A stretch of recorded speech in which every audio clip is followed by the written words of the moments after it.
Australia एक देश जो अपने बीचीफ क्रिकेट और मल्टीकल्चरल सोसाइटी के लिए जाना जाता है, लेकिन 2025 में उस देश की सड़कों पे कुछ और हो रहा है। लोग झंडा लहराते हुए, स्लोगन चिल्लाते हुए सड़कों पर उतर आए और निशाना बन रही थी एक कम्युनिटी, इंडियन इमिग्रेंट्स। सवाल है क्यों? मैं हूं आपका दोस्त मिस्टर स्ट्रेंज और आप देख रहे हैं स्ट्रेंज वर्ल्ड एक्सप्लोरेशन। 81 अगस्त 2025 ऑस्ट्रेलिया में सिडनी, मेलबोर्न और ब्रिस्बेन जैसी सिटीज में इमिग्रेंट्स के खिलाफ प्रोटेस्ट स्टार्ट हुए। प्रोटेस्टर्स अपने आप को मार्च फॉर ऑस्ट्रेलिया बताते। हजारों लोग एक ही आवाज में नारा लगा रहे थे, स्टॉप मास इमिग्रेशन। लैंड और स्पीसीज में खासकर इंडियंस को टारगेट किया गया। पोस्टर पर लिखा था, पिछले 5 साल में इतने इंडियंस आए, उतने तो 4 साल में यूरोपियंस भी नहीं आए। मतलब मैसेज क्लियर था, लेम इंडियंस। जो देश इमिग्रेंट्स पर बना है वो आज इमिग्रेंट्स के खिलाफ नारे लगा रहा है। ये प्रोटेस्ट पीसफुल नहीं रहे। मेलबोर्न में काउंटर प्रोटेस्टर्स के साथ झगड़े हुए, पुलिस को पेपर स्प्रे और बैटन चलानी पड़ी। 6 लोग गिरफ्तार हुए। सिडनी और मेलबोर्न में इंडिया के स्टूडेंट्स पर अटैक हुए। एडिलेड में एक इंडियन माँ और उसके बच्चे को इसम की वजह से हरास किया गया और उन पर थूका गया। मेलबोर्न के हिंदू टेम्पल्स की दीवारों पर हेट स्पीच लिखी गई। सबसे बड़ा डैमेज, एक कम्युनिटी का सेंस ऑफ सेफ्टी तोड़ दिया गया। डर और हिंसा का ये माहौल सिर्फ एक प्रोटेस्ट का रिजल्ट नहीं था, ये एक पैटर्न बन गया। इंडियन डायस्पोरा सबसे ज्यादा इफेक्ट हुए। स्टूडेंट्स जो पढ़ाई के लिए आए थे अब लाइब्रेरी के बजाय पुलिस रिपोर्ट लिख रहे हैं। उबर और टैक्सी ड्राइवर को रास्ते में रोक कर पीटा जा रहा है। पेरेंट्स अपने बच्चों को समझाते हैं, तुम सेफ हो, लगे खुद रात को चैन से सो नहीं पाते। और टेम्पल्स पर हेट ग्रिफिथ और इंडियन टेम्पल्स पर हेट स्पीच सिर्फ दीवार पर शब्द नहीं, ये पूरी फेथ और आइडेंटिटी पर वॉर है।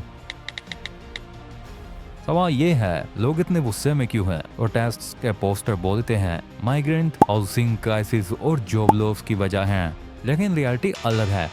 हाउस के दाम उस वक्त भी बढ़ रहे थे जब माइग्रेशन सबसे लो था और इंडियंस सिर्फ 54% के पास बैचलर डिग्री या उससे ज्यादा एजुकेशन है। 85% वर्क फोर्स में है और सेकंड लार्जेस्ट टैक्स पेयर हैं। मतलब असल में इंडियंस बोझ नहीं, देश के बैकबोन है। मगर जब रूमर्स और मिस इन्फॉर्मेशन ब्लेम इमिग्रेंट्स को देता है तो फैक्ट चुप हो जाते हैं और झूठ पर फिर लाता चिल्लाता है। गवर्नमेंट का जवाब भी तुरंत आया। पीएम एंथनी एल्बनीज ने रैलीज को रेसिस्ट बोला। होम अफेयर मिनिस्टर ने कहा, ऑस्ट्रेलिया में हेट की कोई जगह नहीं है। पुलिस ने क्रैकडाउन किया, टास्क फोर्सेस बनाई गई। इंडियन गवर्नमेंट ने भी कंसर्न रेस किए, बोला हमारे सिटीजन्स की सेफ्टी सबसे पहले। लेकिन पब्लिक डिवाइड थी, एक तरफ एंटी इमिग्रेंट्स ग्रुप, दूसरी तरफ काउंटर प्रोटेस्ट। इसमें लोगों ने स्लोगन दिए, no racism here, hashtag viral हुए, hashtag stop racism, hashtag we are all immigrants. Social media ने सब कुछ एम्पलीफाई कर दिया। एक वायरल वीडियो में एक इंडियन ओरिजिन आदमी रेलवे स्टेज पर चढ़ा। उसने बोला, yes I am brown, yes I am Indian immigrants, but today immigration is wrong. लेकिन उसे धक्का मारकर माइक छीन लिया गया।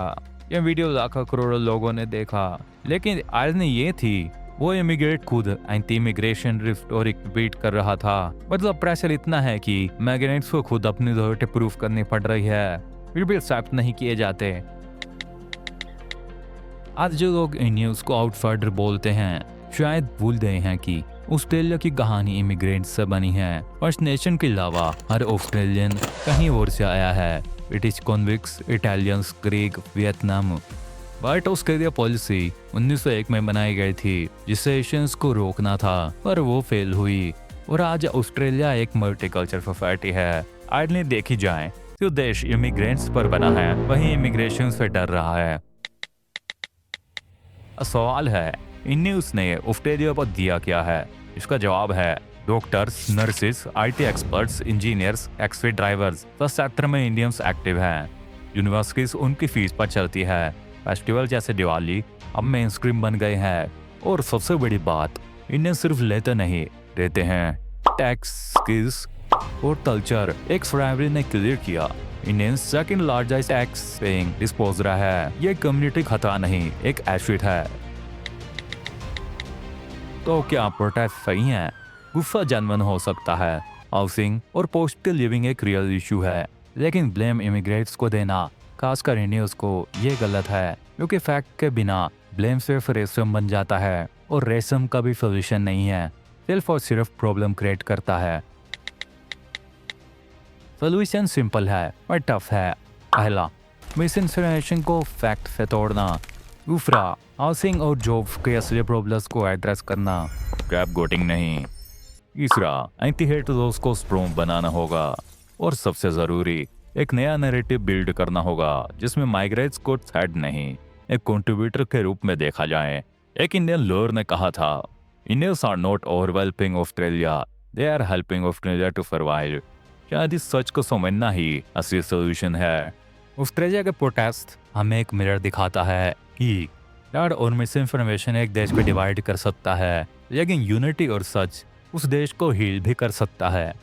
अब सवाल ये है, ऑस्ट्रेलिया किस रास्ते को चूज करेगा, हेट या होप?